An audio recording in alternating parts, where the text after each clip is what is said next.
Welcome everyone. Good morning, good afternoon. It's so wonderful to be with you today. Thank you so much for joining. My name is Emily Zimmerman with the Breakthrough Action Project, and I will start us off with just a little bit of opening housekeeping for today's session. The first thing I'd like to ask everyone to do is select your preferred language because we'll be working with simultaneous interpretation today. So if you're joining by a computer, click on the interpretation icon at the bottom right of your screen and select your language there. If you're joining by phone, you'll find this under meeting controls, and you'll have to press the 3 dots and then select a language from there, and please choose English or French for today. And just a few quick points before we get started. Please introduce yourself in the chat box with your name, organization, and location. If you need any help with technology or interpretation at all, send a private chat to the Breakthrough Action account and we'll help you out from there. And I'll let everyone know that this webinar recording and the slides will be shared with everyone who registered. And a final request, if you have any comments or questions that arise during the presentation, please drop them in the chat. We do have some time for Q&A and discussion at the end, and we'll be very excited to get to any of those that we can at the end of today's session. So thank you again for joining. And from here, I will pass the mic to Laura to give us some opening remarks. Hi, everyone. I'm Laura Itzkowitz. I'm USAID's Nutrition, Social, and Behavior Change Advisor in the Bureau for Global Health. Thank you for joining us today. I think this is going to be a really exciting presentation for you, and hopefully a really good discussion. As SBC practitioners, we know SBC is key to achieving health and other development goals. We continually seek to improve the impact of our SBC interventions to help achieve those goals faster.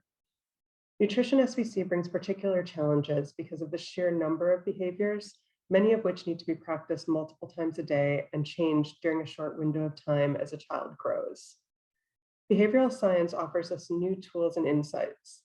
We're now familiar with a main insight from behavioral economics that people are irrational in specific and predictable ways. This is not surprising to us as consumers, but it means a very important shift for those who design policies and services. Breakthrough Action has demonstrated strong experience applying behavioral design to health.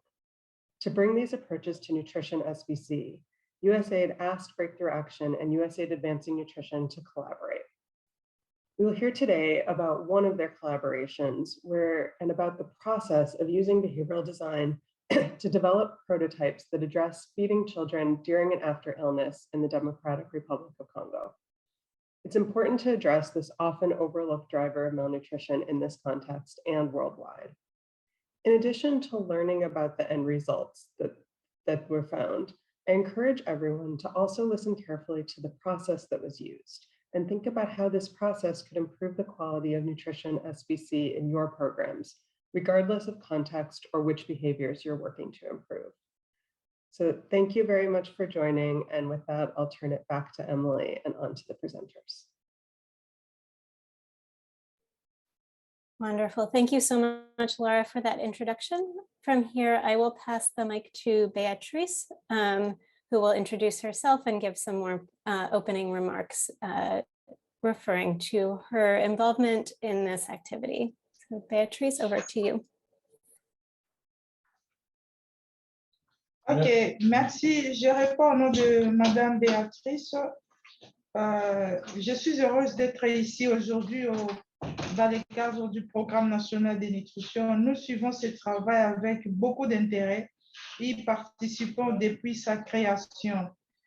Nous sommes enthousiasmés par les solutions développées par Breakthrough Action dans le cadre de la nutrition et pensons qu'elles sont très prometteuses pour renforcer le travail de Pronanit et de ses projets de collaboration.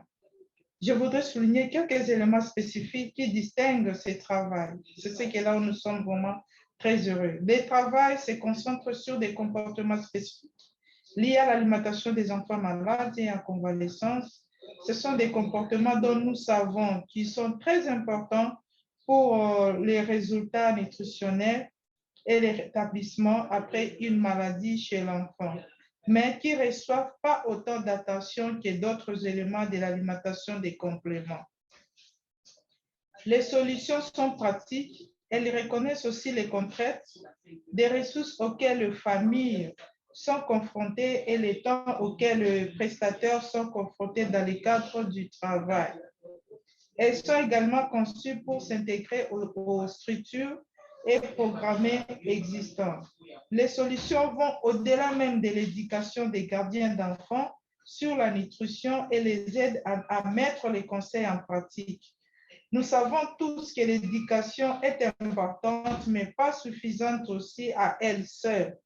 D'où la solution offre des approches concrètes aux relais communautaires et aux prestataires de soins pour aider les gardiens d'enfants malades à agir selon les directives et elle contribue à renforcer la confiance des familles qui sont parfois sentimentales, qu'elles ne peuvent pas faire grand-chose pour nourrir l'enfant en cas de la maladie. J'attends vraiment avec impatience les prochaines étapes alors que les solutions seront mises en œuvre au niveau du Sud Kivu en République démocratique du Congo, dans une de DPS, pourquoi pas partout ailleurs. Je vous remercie.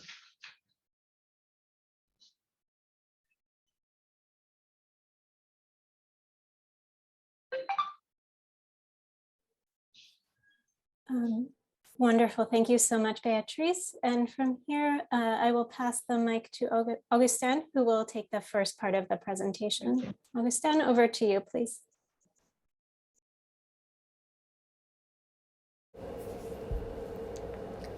Because of the technical difficulties we experienced with interpretation during the webinar, this is a re-recording of the early section that was presented in French. It's not a direct interpretation of the words that Augustin used during his excellent presentation, but the content is the same. Here's a brief overview of what we plan to cover today. I will start with an introduction to the behavioral design process, the behaviors we focused on, and insights from our formative research. We'll then share the prototype solutions, as well as lessons and insights gleaned from the design process. We'll end with a discussion of global applicability of the work, as well as questions and comments. This is a brief overview of the behavioral design process we employed.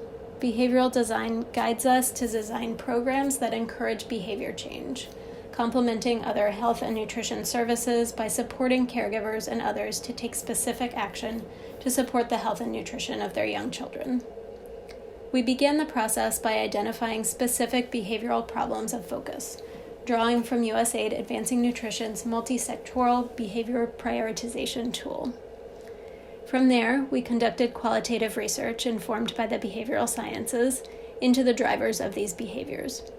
We sought to identify specific attributes of the context surrounding caregivers and health workers that influence how they make choices, what they see as their options, and what may get in the way of their ability to follow through on their intentions.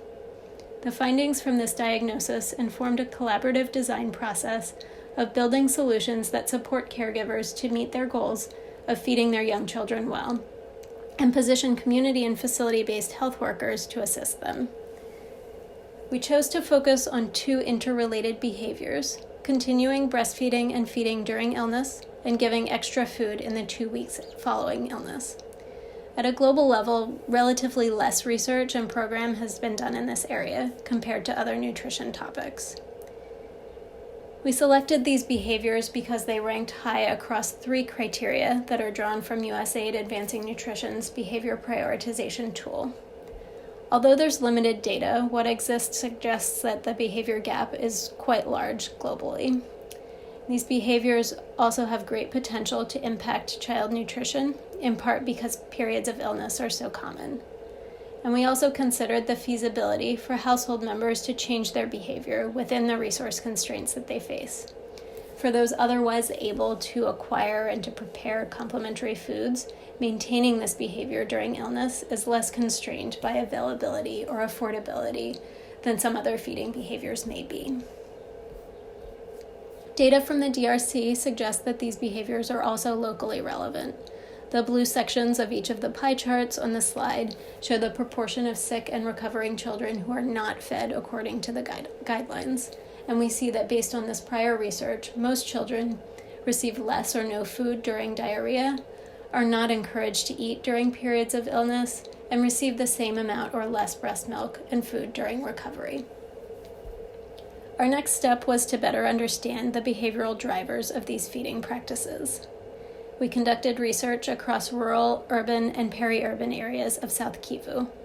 This research included 58 in-depth qualitative interviews, and through these interviews, we sought to understand the perspectives of caregivers and of other family members on feeding during and after illness. We also spoke with facility and community-based health workers about their roles, about whether and how they discuss feeding during and after illness with caregivers, and their perspectives on the decisions and challenges that families face. We complemented what we learned from the interviews with observations of consultations in health facilities when child nutrition and feeding might be discussed. 5 key findings emerged from this diagnosis research. I will walk through each of these findings in turn and explain what it implied for our design objectives. First, in this context of particularly severe poverty and food insecurity, scarcity has a very large influence, both practical and psychological. Scarce resources limit what caregivers are able to offer to their children, and in the situation of living in chronic scarcity, also places a cognitive burden on caregivers that can obscure things that are within their control to do. This implies 2 aims for solution design. First, that we support families to identify achievable improvements that are within their limited means, for example, by helping them to identify locally available, nutritious, and affordable foods. And the second implication is that whenever possible, we should seek to direct attention away from the conditions of scarcity and toward what families are able to do well. The second finding is that during and sometimes after illness, caregivers defer to the baby's limited appetite. Our findings supported the conclusion from prior research I cited earlier that caregivers often do not try to encourage the baby to eat when their appetite is limited. Caregivers described to us that the baby's appetite was fixed and expressed doubt that there was anything they could do to influence it. We also learned that they didn't cite many concrete tactics for encouraging the child to eat, and when they did, they focused in on offering favorite foods, which weren't always available. Some caregivers also mentioned forcing the child to eat at times.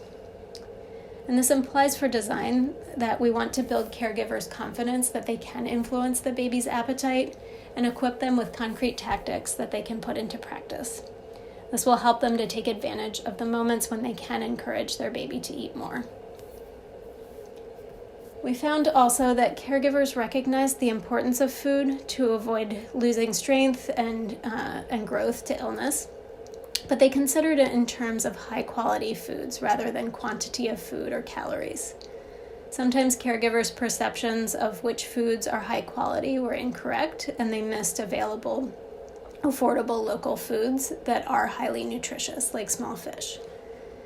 And when the foods they perceive as worthwhile are not available, the rigid mental model means that they don't sufficiently sub in affordable foods or breast milk as other options. In addition, some caregivers see additional food as harmful during the recuperative period and express that the quantity of food can only increase very gradually. And this implies for solution design that we'll want to redirect attention toward the quantity goals and illustrate how the foods that caregivers can access are worthwhile for helping them to feed the baby what he needs. It also implies that health workers and programs should avoid recommending specific foods that caregivers may not be able to access. Next, we found that perceptions that certain foods are good or bad for babies further narrow the choice set. Sometimes families learn about nutritious foods that aren't available to them or aren't affordable, rather than more readily accessible options. For example, they learn about meat instead of small fish. We also found that there are a wide variety of wild native fruits and vegetables that families didn't consider when thinking about what to feed their baby. And some foods are considered bad for sick or recovering babies, Some are considered bad for all babies, and some just aren't considered for young children at all. And this suggests that for design, we want to support families to re-examine those foods that they have access to and to consider all of the foods that their family eats as potential options for the baby. Sick visits offer a promising opportunity to counsel caregivers on feeding. And we found, as we might expect, that both providers and caregivers focus primarily on medical treatment in these moments. If providers discussed nutrition at all, they focused on specific foods to offer during illness, and they didn't counsel consistently on coaxing strategies or feeding after illness.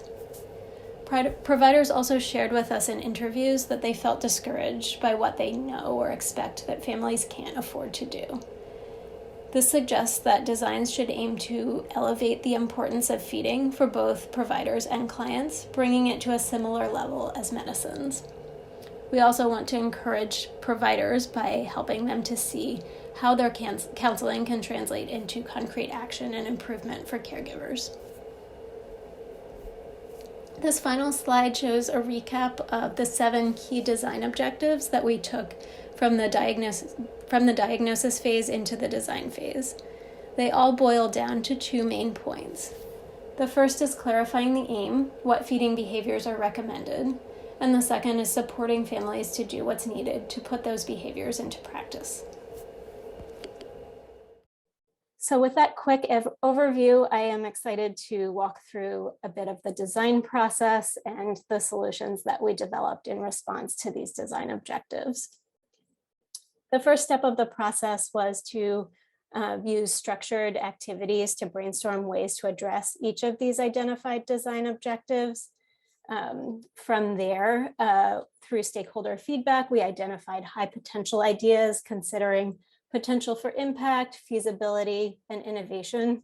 And we built out draft versions of these ideas to define some of the details, to iterate with stakeholders, and to make further decisions.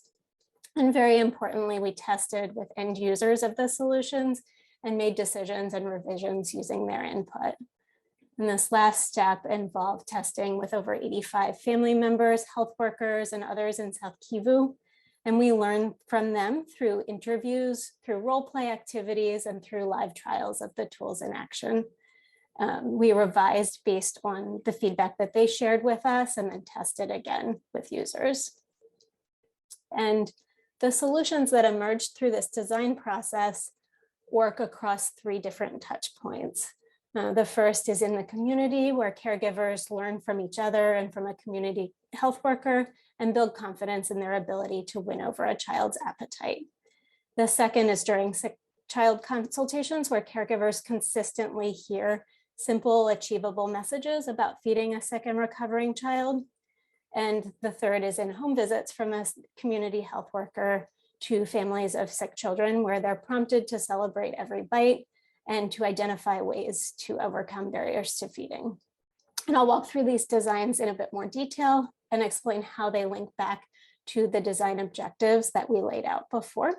And we'll also share some insights that emerged from the process that led us to these solutions. Before getting into the specific solution elements, I wanted to call out the 3 simple messages that are repeated across the designs. The first is to continue to feed and breastfeed during illness. The second is for 2 weeks after illness to feed the baby more than they usually eat. And the third is during times of illness and recovery, every bite counts and special foods are not needed. And these messages aim to distill the guidelines down to the absolute bare essentials into a simple, memorable, and motivational message for caregivers. They address 3 of the design objectives that came out of the formative research. And I'll mention here that this last message about every bite counts really resonated with caregivers. It was something that they found very profoundly encouraging, to focus in on that micro level progress of a single bite and doing what you're able to do for your child.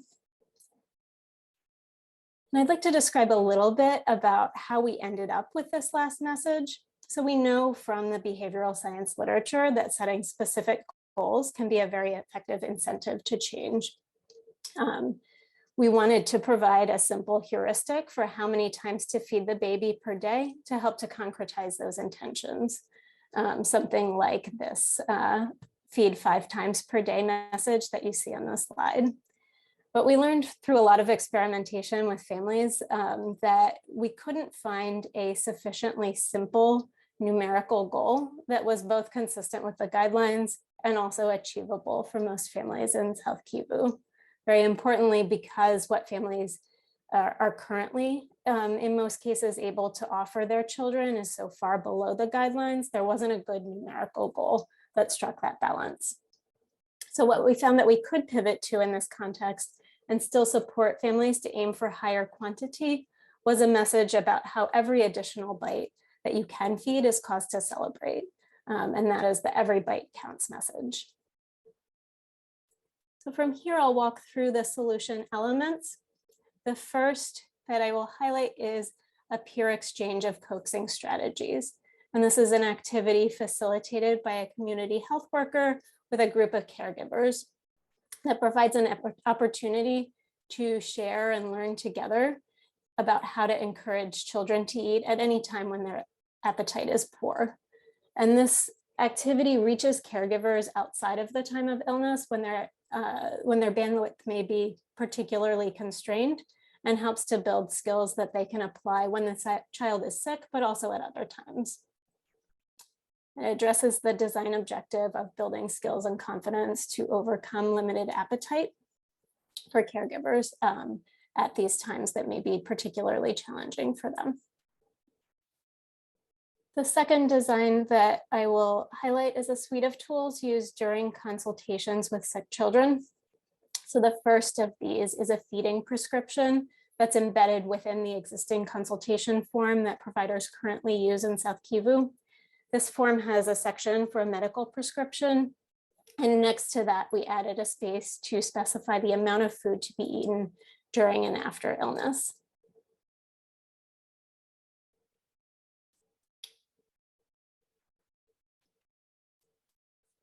This prescription elevates food to have a similar importance to medication in helping the child to recover, and it also focuses in on the same simple quantity messages that we saw before. And I'd like to call out here that when we shared drafts of this design with providers, we got very positive feedback from them. They saw it as a real innovation that would be useful to them during consultations. And the concept that feeding is important in a similar way to medication was something that really resonated with them and that they felt would support them greatly in having conversations with caregivers of sick children. And this prescription is complemented by 2 counseling aids for providers. First, a new page is added into the existing nutrition counseling aid that providers in South Kivu have that reinforces the same key messages about feeding during and after illness that we mentioned before. And notably, this avoids mentioning specific foods to avoid contributing to caregivers feeling that they can't offer their child what they need at this time, and also to avoid for providers the feeling that their counseling may not be worthwhile if caregivers can't put it into practice. So focusing in on those very simple and achievable messages that caregivers can move forward with. This is complemented by a reminder sticker that's placed on items that providers see during consultations and focuses in on that last very empowering key message that every bite counts that was so powerful and meaningful to caregivers. And this is in recognition that providers are busy, their attention is mainly focused on medical treatment and will continue to be mainly focused on medical treatment during sick visits. And they may often forget to give advice on feeding at all or fall back on recommending specific foods as they had in the past. And they may not always use the job aid in the moment of a conversation with a caregiver. So this is putting that simple motivational message right in front of providers at a time when they can repeat it to caregivers during a consultation. These designs link back to the objectives of elevating the importance of feeding, of focusing attention away from scarcity, and of emphasizing the importance of quantity. And the new job aids, combined with the orientation for providers that goes along with them, help providers to counsel more confidently because they're equipped with an approach that they see recognizes and appreciates families' constraints and challenges, but still helps to chart a path forward for what they can do with their children. And finally, the third set of designs is delivered through a home visit facilitated by a community health worker. This offers an opportunity to bring together several of the components that we've discussed and build in a few additional features with an opportunity to go deeper with families. The home visit steps through 5 main components. The first are the key messages that we've talked about already, about quantity, reiterating guidelines in very simple terms for families. From there, the family learns that they can celebrate every bite. And after that, they're prompted to identify challenges to increasing quantity and complete 1 or 2 activities in response to the challenges that they identify. And lastly, the family works together to make a plan to translate their intention into action. So here I'm going to focus in a little bit more closely on the second step of the home visit. Here, families are encouraged to celebrate every bite as a small success in helping the child to recover by choosing a celebration word that they can repeat every time the baby eats. And this component, similar to some others, emphasizes quantity rather than specific foods, and also focuses attention on successes rather than shortcomings or challenges that families face. And I'd like to take a moment from here to highlight a prototype that was tested and dropped that aimed to achieve some similar objectives. So tracking feeds was an approach that our design team was very enthusiastic about. You'll see 2 different versions of feeding trackers on the screen of the many that we tested with caregivers and health workers.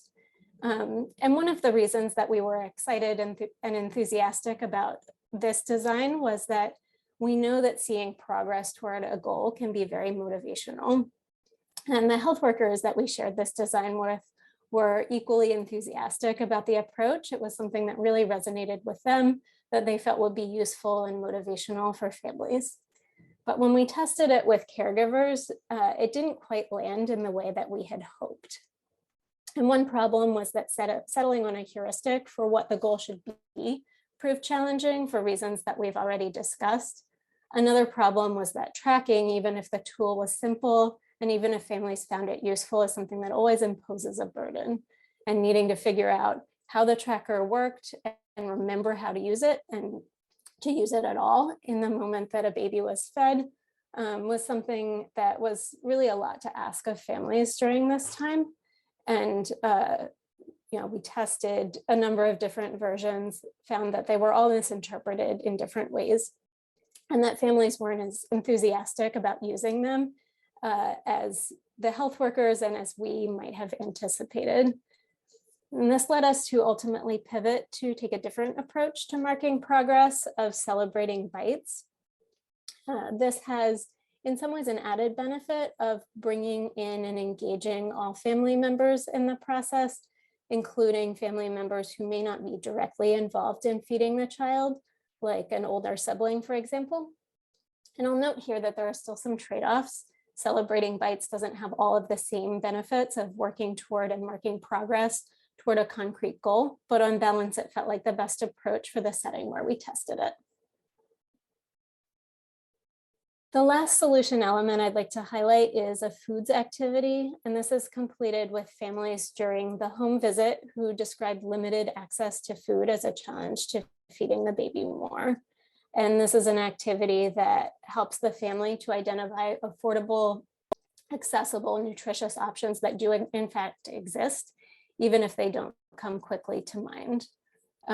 We worked with families and community health workers in building out this activity to create a comprehensive list of the foods that are available in the area, and we created a card for each food.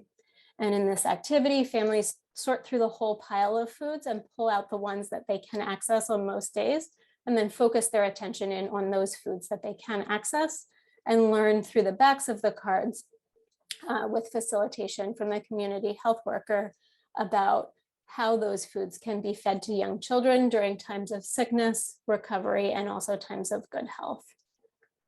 And this design addresses the objectives of expanding the choice set and identifying achievable improvements in a context of scarcity. We found during testing that when families do this activity that prompts them to be very specific about foods, they sometimes find that they have more available, affordable, and nutritious options than they expected. And they have this broader suite of foods that they can draw from to feed their children during this critical time. I'll end here just with a quick recap of the solution elements that we developed for delivery through community gatherings, through sick child consultations, and through home visits. And I'll mention that these designs are intended to work together and complement one another in addressing the 7 design objectives that emerged through our formative research. And each has independent value, but they are designed to reinforce one another as well. Before wrapping up, I wanted to say a brief word of thanks to all of the collaborators who contributed so greatly to this research and design process, both at a global level and within the DRC, and to specifically call out the invaluable inputs from health workers, caregivers, and other members of communities in South Kivu who work so closely with us and contributed so greatly in sharing their challenges, perspectives, and successes through the process. So thank you again. And from here, I will pass the mic to my colleague, Lisa, who will talk a bit about global applicability of this work. Over to you, Lisa. So thank you so much, Emily. There is a really robust chat and Q&A going on, so I'll make my remarks really brief so we have time to get to these excellent comments and suggestions. What we can see from all this chat and from what all of you know is that child feeding is complicated, complex, and during and after illness, often when children have low appetite, it's even more challenging.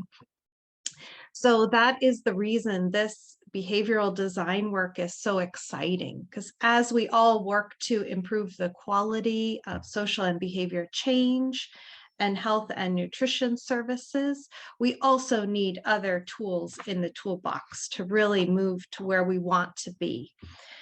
So this experience, I think, has 2 really important applications or considerations for all of us working in SBC and SBC nutrition. The first are the prototypes that the Breakthrough Action Team developed in DRC. These could be adapted through rapid user testing where relevant to other contexts. And if you do use and adapt, we'd love to hear from you.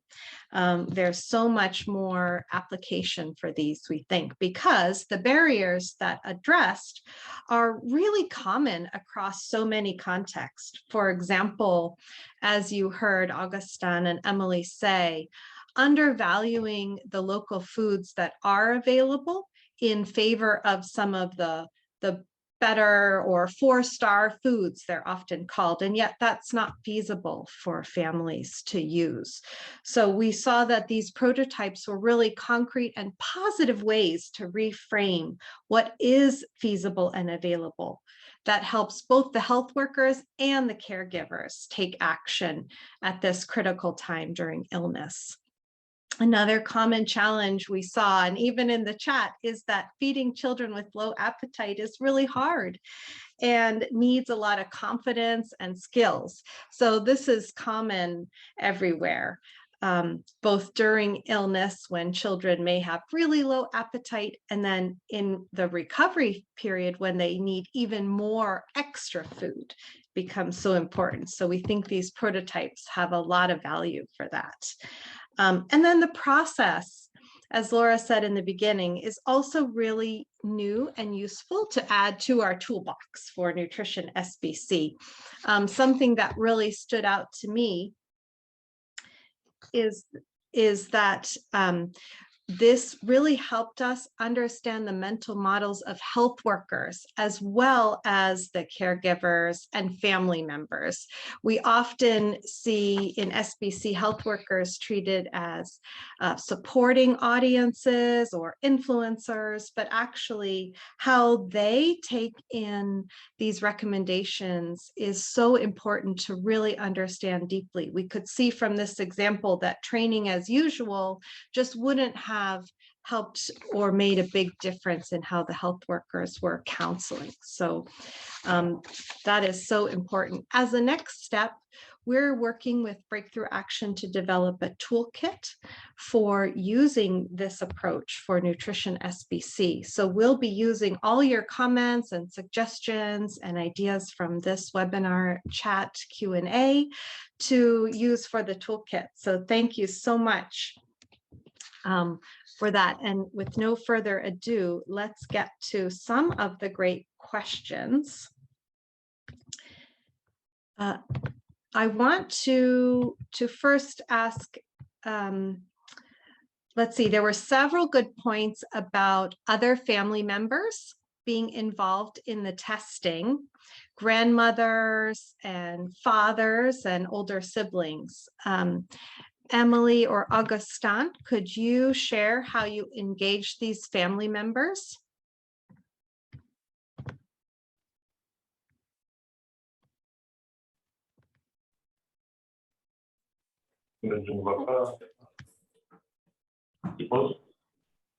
Oui, en tout cas, merci. Nous allons partager donc comment les familles sont engagées dans la nutrition.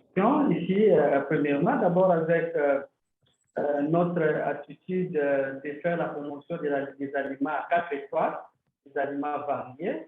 Mais lorsqu'on est dans les moments critiques des maladies, les parents n'ont pas assez beaucoup d'énergie pour penser à ce qu'ils ont comme aliments pouvant être comme aliments disponibles qu'on peut donner à l'enfant. Automatiquement, les parents estiment qu'il faut d'abord se focaliser sur les aliments comme la viande, comme le fromage, mais les choses qu'ils ne peuvent pas trouver pendant qu'ils sont tous focalisés sur la maladie.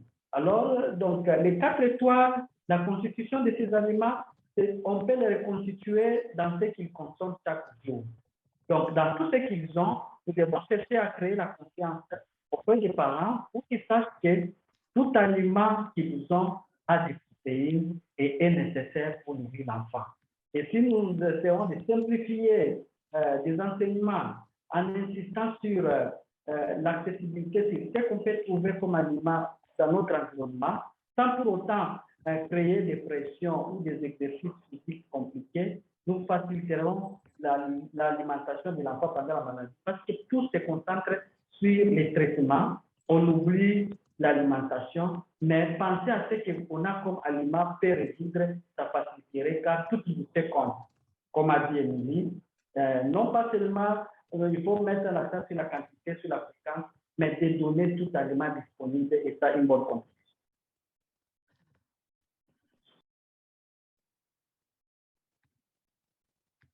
Okay, thank you so much, Augustin. Emily, there are some really good questions for you from the Q&A. There's one about the difference in behaviors when you consider the type of illness, like diarrhea or malaria, and between feeding during illness and during recovery. Could you share some findings? Sure, thank you for that question. It's a great question, and we did speak in our diagnosis with caregivers about different types of illnesses and also with providers about different types of advice that they give for different illnesses. One thing that we learned was that certain foods are perceived as good or bad in the case of specific illnesses. So, for example, amaranth leaves were perceived as good for fever, but bad for a child who has diarrhea. So again, that perception of specific good and bad foods was influencing what families felt was worthwhile to feed their babies, or even what they could feed their babies at these specific times. For all illnesses, something that we found was that babies are often fed too little, and there's a perception that they do need very specific high quality foods, and also a perception that as a baby enters the recovery period, that they will need to, the amount of food that they receive will need to be increased only gradually, and that there is a risk of overfeeding children during this time. And that was something that we saw from across illnesses. Thank you. And Emily, could you share a bit about how the prototypes will be used in DRC, and if there's any review or evaluation planned around that use? Certainly, and I would also invite Augustine to chime in and add on, and Beatrice also if she has anything to add. But we are at this stage, having completed the design phase, working together with stakeholders in the DRC. We have some upcoming activities that are focused on supporting stakeholders to identify specific ways to integrate these solutions into their programming, with the expectation and hope that elements of the solutions will be implemented within programs in the DRC. And that there will be some opportunities for testing moving forward. But Augustine, do you have anything to add?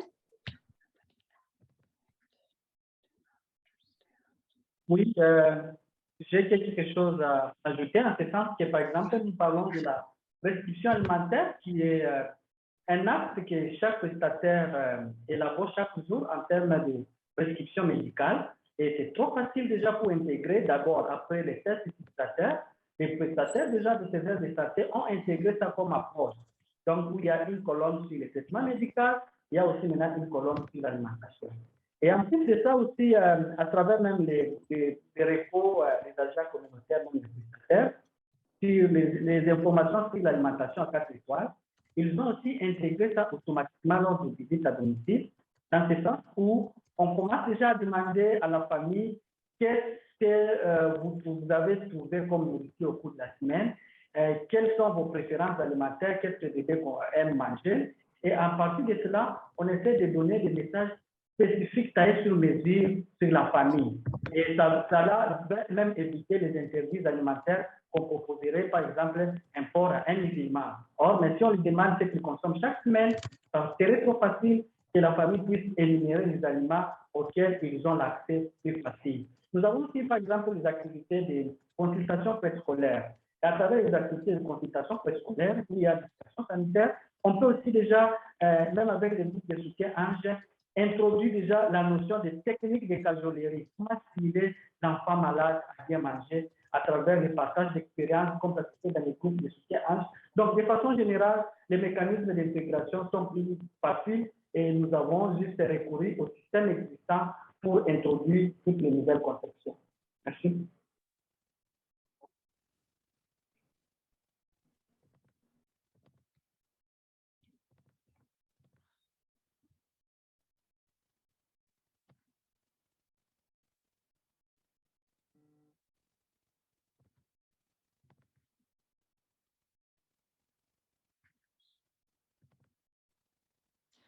Okay, may we turn to Beatrice for any final closing remarks?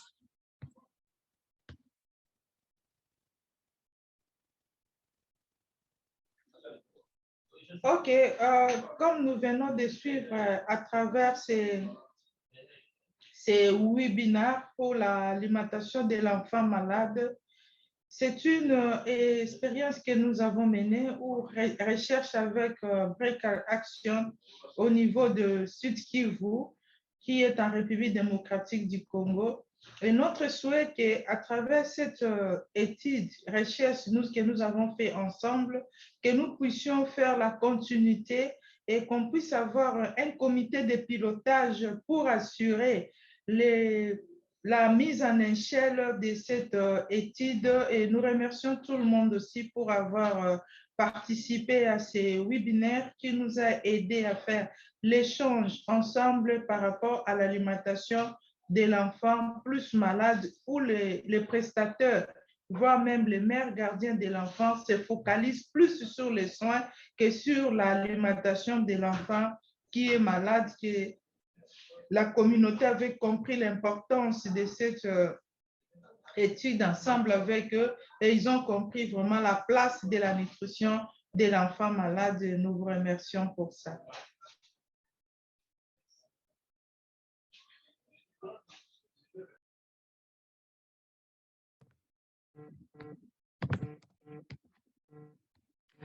Wonderful. Thank you so much, Beatrice. So as a final step, we want to share that we'll be sending out the presentation, and we'll also be using all of your good comments and questions and chats for this new toolkit that we're developing. So please look forward to seeing your inputs in there. And we hope everyone will continue to work on this very important and really often neglected area of feeding during illness and recuperative feeding.